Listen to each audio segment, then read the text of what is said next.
Sophia and Max loved solving mysteries. On a rainy morning in the small town of Brookville, the two friends sat at a corner table in the local library, surrounded by towering stacks of books. Outside, raindrops tapped against the windows, creating the perfect setting for their detective adventures. Suddenly, the phone at the librarian's desk rang. It was unusual for someone to call the library so early. Curious, Sophia and Max exchanged glances. When the librarian picked up the phone, her expression changed to one of confusion, then concern. After a moment, she turned toward them. "Excuse me, Sophia and Max," she said, holding the receiver. "There's someone on the phone asking for you both." Max furrowed his brow. "Us? That's strange." Sophia shrugged, taking the phone. "Hello."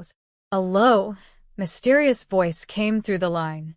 "Something important has been stolen. You're the only ones who can solve this." Who are you? "What was stolen?" Sophia asked, her voice firm. "I can't say much," the voice continued. "But your first clue is in the envelope on the librarian's desk. Good luck." The call ended abruptly, leaving the two friends buzzing with excitement. They rushed to the desk and found a small envelope with their names on it. Inside was a short note. "Go to the park and find a red bench." Max raised an eyebrow. "Red bench? What does that mean?" Sophia studied the note, her detective instincts kicking in. "It's our first clue, but we might need to figure out some words along the way." With the note in hand and determination in their eyes, the two friends grabbed their raincoats and headed for the park, ready to crack the case. The rain had slowed to a drizzle as Sophia and Max made their way to Brookville Park. The air smelled fresh, and puddles reflected the gray sky above. Max unfolded the note again, rereading the clue. "Go to the park and find the red bench."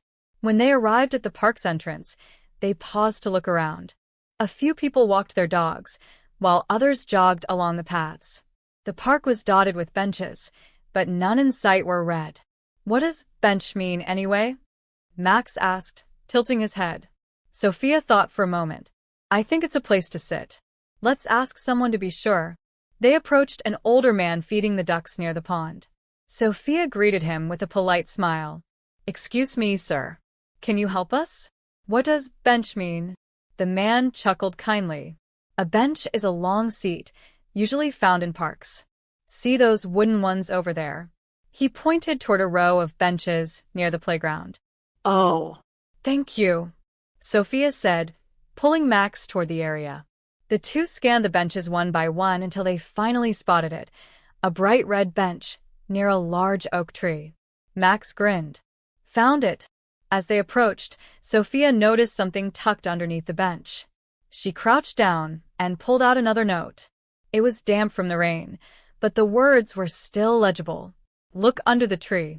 Max glanced at the massive oak tree nearby. "That must be the one." Sophia nodded.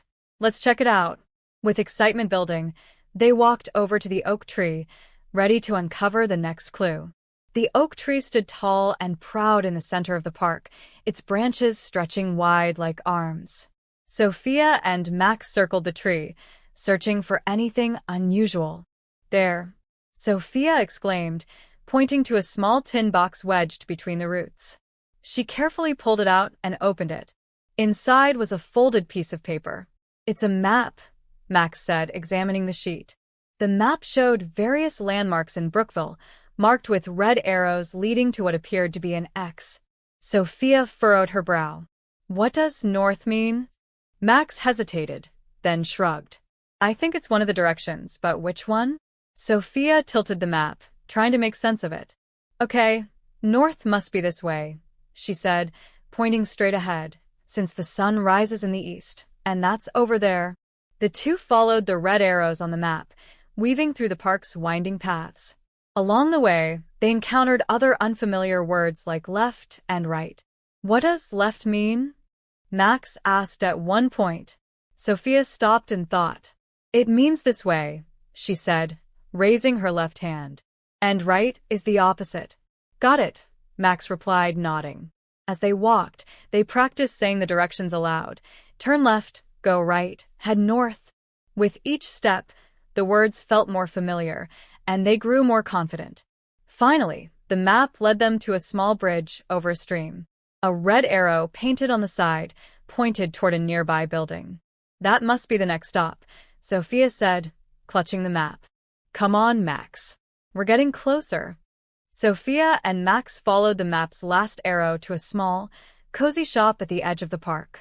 The sign above the door read, Brookville Curiosities, and the windows displayed an assortment of unusual items, old books, colorful trinkets, and antique clocks. Pushing the door open, they were greeted by the soft chime of a bell. Inside, the shop smelled of aged paper and lavender. Behind the counter stood a friendly-looking clerk with glasses perched on his nose. Sophia hesitated for a moment, then approached the counter.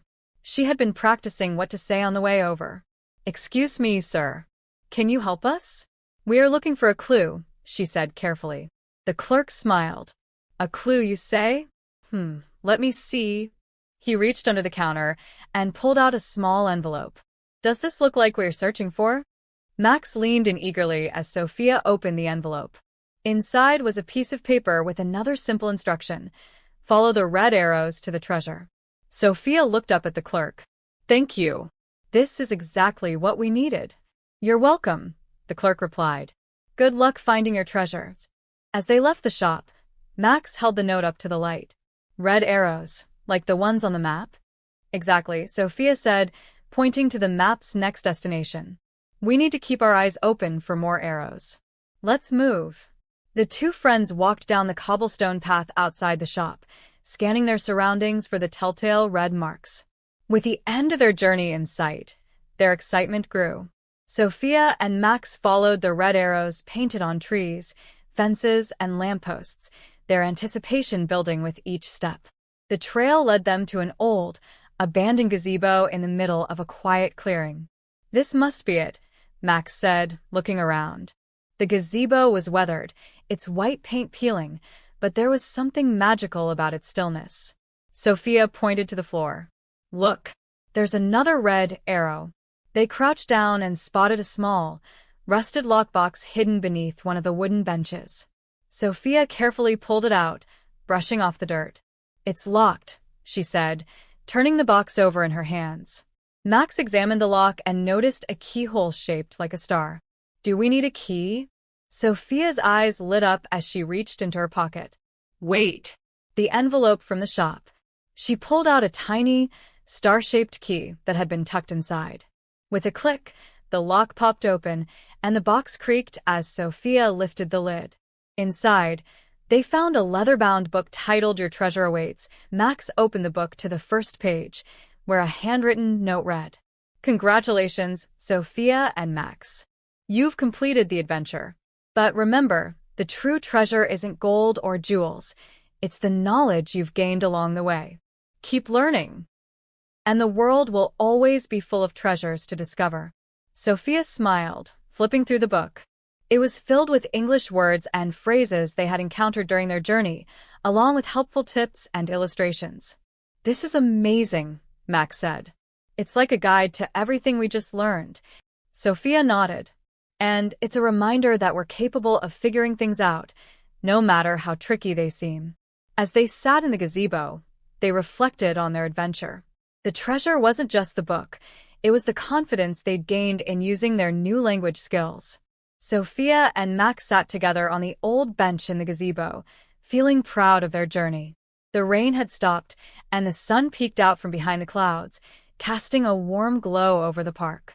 They had solved the mystery, found the treasure, and, most importantly, learned so much along the way. Max closed the leather book and looked at Sophia. So, what did we learn today? Sophia smiled. We learned a lot of new words like bench, map, and north, but the most important thing is that we learned how to ask questions and use the English we know to figure things out. Max nodded. Yeah, and we did it together. We didn't give up, even when it seemed hard. That's right, Sophia agreed. Learning English isn't always easy, but every time we practice, it gets a little easier. And remember, mistakes are part of the process. They help us grow. She stood up and stretched, holding the book in her hands. The treasure isn't just in this book, it's in everything we've learned so far. And we'll keep finding more treasures as we keep practicing. Max smiled brightly. I feel like I can do anything now. English isn't so scary after all. Sophia laughed. Exactly. So, for anyone watching this, remember, learning a new language is a journey.